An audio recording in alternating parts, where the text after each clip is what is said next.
আজি ভাইটিৰ birthday party খালোঁ। দেখিছেনে এইফালে ব্ৰইলাৰ এটা আনিছে আজি বাৰ্থডে পাৰ্টি খাবলৈ বুলি। পিছে বাৰ্থডে মোৰ নহয় দেই, ভাইটিৰহে আছিলে। দেখিছেনে এইফালে ভণ্টি আৰু মই এতিয়া দোকানলৈ বুলি গৈ আছোঁ অলপ বস্তু আনিবলৈ বুলি। এয়া হৈছে আমাৰ গাঁৱৰ সন্ধিয়াৰ দৃশ্য। দেখিছেনে আমাৰ বজাৰ কৰি হৈ গ'ল, এতিয়া ঘৰলৈ বুলি গৈ থাকোঁ আৰু। ইফালে আমি ডেগিত সোমালিছোঁ বস্তুখিনি।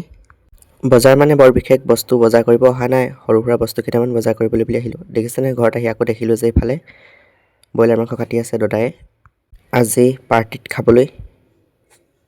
ভাইটিৰ জন্মদিনৰ উপলক্ষে ভাবিছোঁ সৰু সুৰাকৈ পাৰ্টি কৰোঁ বুলি। মানে ভাইটিৰ লগৰকেইটা আহিব। দেখিছেনে ইফালে ভাইটিৰ লগৰকেইটাই কেৰম বৰ্ড খেলি আছে। মানে বৰ বিশেষ ডাঙৰকৈ উদযাপন কৰা নাই পাৰ্টিটো, সৰু সুৰাকৈ। আৰু ইফালে দেখিছেনে জ্বলা ভাজি বনাই আছে আৰু ইফালে মাংস ভাজি বনাই আছে। আমাৰো ইফালে মাংস বনাই হৈ গ'ল, এতিয়া খোৱাহে কথা আৰু। মাংসখিনিৰ পিছে গোন্ধ বৰ ধুনীয়া ওলাইছে দেই। দেখিছেনে ইফালে ভাইটিহঁতি খাইছে আজি খানা। ময়ো বহি খাই লওঁ। আপোনালোকক বৰ বিশেষ দীঘল নকৰোঁ ভিডিঅ'টো। আজি ভিডিঅ'টো সামৰিছোঁ, অন্য এটি ভিডিঅ'ত আকৌ লগ পাম। ধন্যবাদ।